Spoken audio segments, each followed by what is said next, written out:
हमारे यहाँ 2015 में विधानसभा का चुनाव हुआ और बिहार के लोगों ने भाजपा को वोट नहीं दिया, भाजपा को सत्ता से बाहर कर दिया। वोट किसको दिया? वोट दिया कांग्रेस को, वोट दिया जेडीयू को, वोट दिया आरजेडी को। सरकार बनी जेडीयू, आरजेडी और कांग्रेस की। और सरकार जब कुछ दिन चली, जब ईवीएम हैकिंग का काम सफल नहीं हो पाया, तो वहां पे बीजेपी ने सीएम को ही हैक कर लिया और जिसके खिलाफ चुनाव लड़े थे उसी के साथ जाकर के सरकार बना लिए।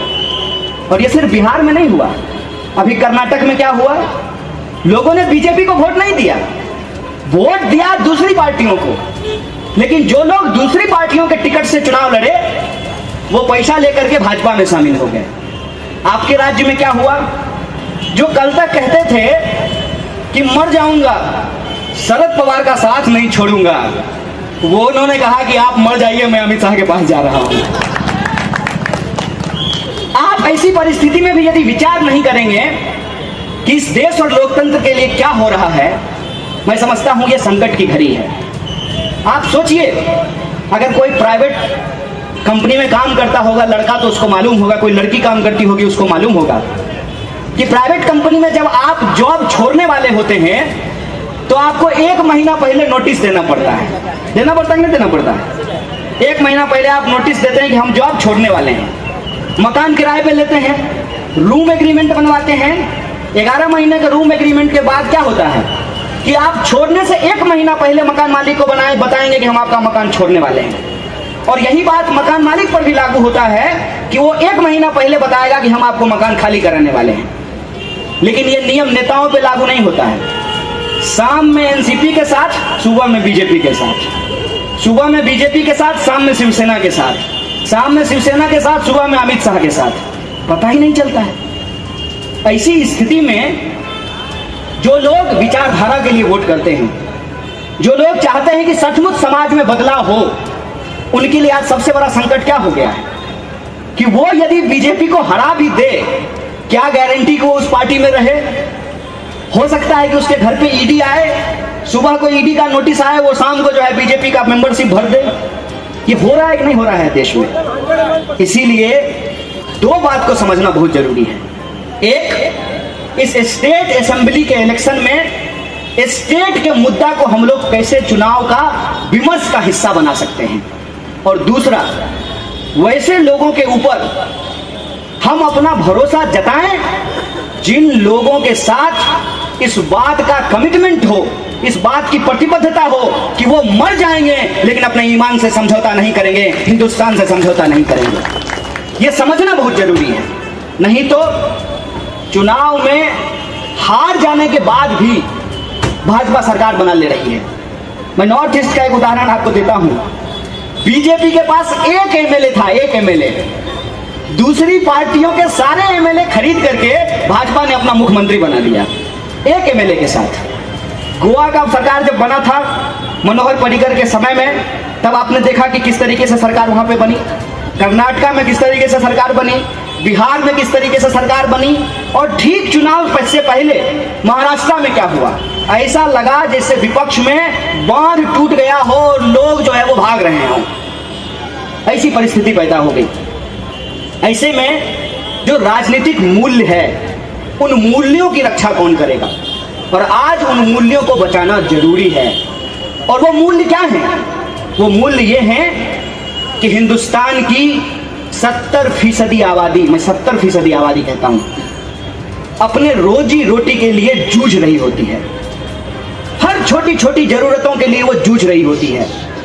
बाप मेहनत मजदूरी कर रहा है, बच्चे को पेट काट काट करके, माँ दूसरे के यहाँ चौका बर्तन करके बच्चे को इंजीनियरिंग कराती है, बीबीए कराती है, एमबीए कराती है, इस उम्मीद में कि बच्चा पढ़ेगा, नौकरी मिलेगी और हम झोपड़पट्टी से निकल करके किसी सोसाइटी में मकान लेकर के इज्जतदार की तरह रहेंगे।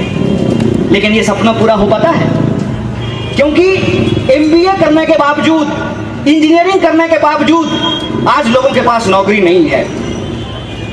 गांव की हालत ये थी, मैं गांव से आता हूं, कि लोग बैग उठाते थे और बड़े शहरों की तरफ चल देते थे।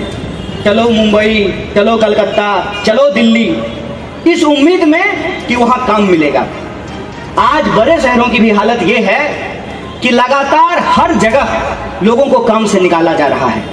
और स्पेशली आपने देखा होगा जब नोटबंदी लागू की गई तो बड़े पैमाने पे लोगों को शहर छोड़ करके वापस गांव जाना पड़ा।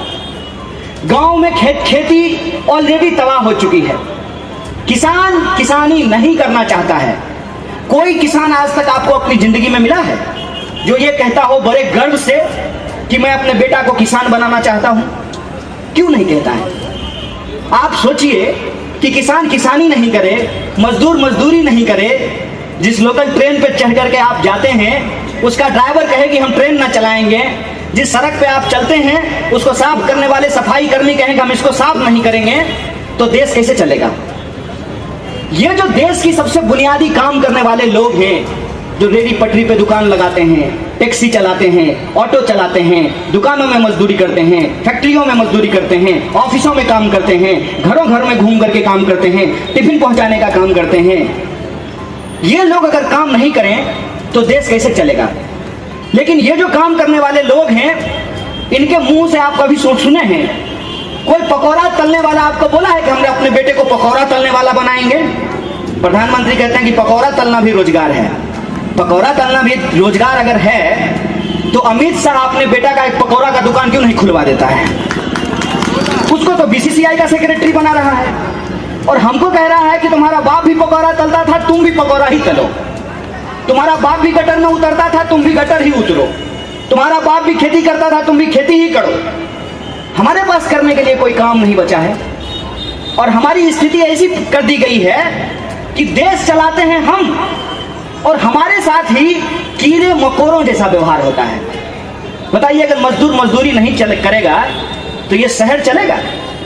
ये शहर की चकाचौंध चलेगी? जब आप अपने काम में व्यस्त रहे होते हैं तब कोई आदमी घूम घूम करके साइकिल पे कभी देखिएगा कि वो स्ट्रीट लाइट जलाता चलता है। कभी मिला है? नहीं मिला है वो आदमी जो साइकिल पे स्ट्रीट लाइट जलाता चलता है? कभी वो आदमी मिला है कि जिस सड़क पे आप थूक देते हैं उसको झाड़ू से साफ कर रहा होता है? कभी वो आदमी मिला है जो पब्लिक यूरिनल में आप पेशाब करके गाना गाते हुए जिंदगी को के फिक्र को धुएं में उड़ाता चला हुआ कह के निकल जाते हैं? सोचते हैं कि उसको कौन साफ करता है? इस पे विचार करके देखिएगा कैसे हमारे चेहरे गायब कर दिए गए हैं। करोड़ों लोगों के राज्य में चुनाव हो रहा है लेकिन उनका मुद्दा गायब कर दिया गया है। एक ही आदमी का फोटो दिख रहा है। सुबह उठिए, मोबाइल खोलिए, मोदी जी नमस्कार। घर से निकलिए, पेट्रोल पंप पे जाइए, मोदी जी मुस्कुराते रहिए।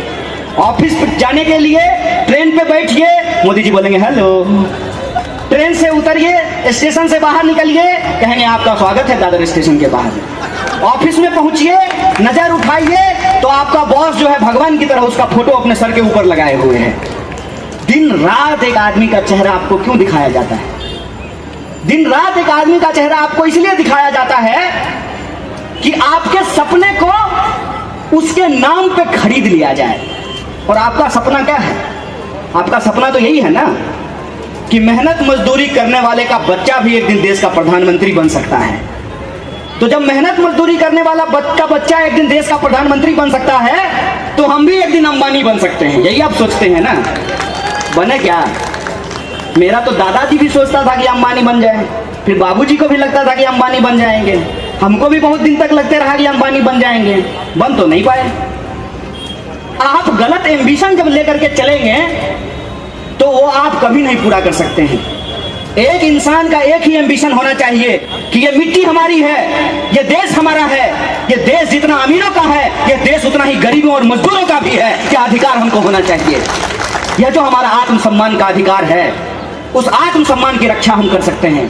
और उस आत्मसम्मान की रक्षा करने के लिए आपको अपने दिमाग को खोलने की जरूरत है और उसी दिमाग को बंद कर देने के लिए ये साजिश रची गई है कि आपके टैक्स के पैसे से करोड़ों रुपया खर्च करके आपको यह बताया जाता है कि मोदी जी गरीब थे, मोदी जी गरीब थे, मोदी जी चाय बेचते थे, मोदी जी की मां मजदूरी करती थी। आप मजदूरी करते हैं, आप गरीब हैं, ये सवाल गायब कर दिया गया है। इसको कभी सोचे हैं?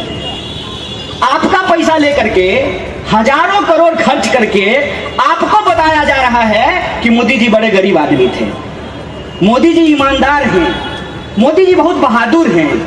ये क्यों बताया जा रहा है?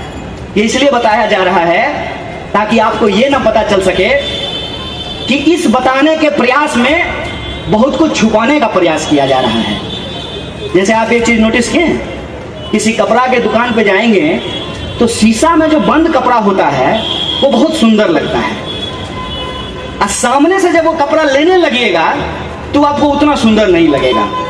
तब आपको गोलमाल समझ में आएगा कि शीशा में बंद जो कपड़ा है वो दिखाने के लिए है, बेचने के लिए तो ये माल है। मोदी जी का चेहरा दिखाने के लिए है, बेचने के लिए वही बेईमान, वही ठेकेदार, वही माफिया, वही चोर, वही भ्रष्टाचारी आपके सामने प्रस्तुत कर दिया जाता है। और वोट किसके नाम पे मांगा जाता है? वोट प्रधानमंत्री के नाम पे मांगा जाता है। उस पे जाकर के आप विचार कीजिएगा कि मोदी जी गरीब थे, हम गरीब हैं, हमारा सवाल क्यों नहीं है उसमें? हमारे जो बाल बच्चों का भविष्य है वो उसमें क्यों नहीं शामिल किया गया है? इस बात पे विचार कीजिएगा। आपको वोट जिसको देना है उसको दीजिएगा। मैं आपके लोकतांत्रिक अधिकार पर हमला करने नहीं आया हूं, और हमको पता है कि आप अपने तरीके से सोच करके ही वोट दीजिएगा। भाषण आप हो सकता है बहुत लोगों का सुन लेते होंगे, वोट आप अपने मन से ही दीजिएगा। सबके वोट देने के अपने अपने कारण होते हैं। जैसे मंदिर एक ही होता है, लेकिन मंदिर जाने का कारण लोगों का अलग अलग होता है। कोई जूता चुराने के लिए जाता है, बेरोजगार नौकरी मांगने के लिए जाता है, जिसकी शादी नहीं हुई है वो शादी का मन्नत मांगने के लिए जाता है। मंदिर एक ही है, मन्नत अलग अलग है, उद्देश्य अलग अलग है। उसी तरीके से चुनाव एक ही है, वोटर इतने हैं, वोटर का वोट देने का अपना अपना तरीका अलग अलग है। कोई जात के नाम पे वोट देगा, कोई धर्म के नाम पे वोट देगा, कोई पैसा लेकर के वोट दे देगा, कोई बाटली लेकर के वोट दे देगा। हम जानते हैं कि वोट आप अपने तरीके से देंगे, लेकिन बस मैं आपको एक चीज कहने के लिए आया हूं, ये आजादी इतनी सस्ती नहीं है, ये लोकतंत्र, ये जमहूरियत इतना सस्ता नहीं है। अगर आप इसको इतना सस्ता बना देंगे तो एक दिन जिंदगी जो आपकी महंगी है वो बहुत महंगी हो जाएगी। इस बात को आप समझ लीजिए। ये अधिकार जो आज आपको मिला हुआ है, ये अधिकार किसी के भीख में नहीं मिला है। आपके जो पुरखे हैं, डॉक्टर बाबा साहब भीमराव अंबेडकर, भगत सिंह, महात्मा गांधी, मौलाना अबुल कलाम आजाद, अशफाक उल्लाह खां, राम प्रसाद बिस्मिल, चंद्रशेखर आजाद, बटुकेश्वर दत्त, इन लोगों की कुर्बानी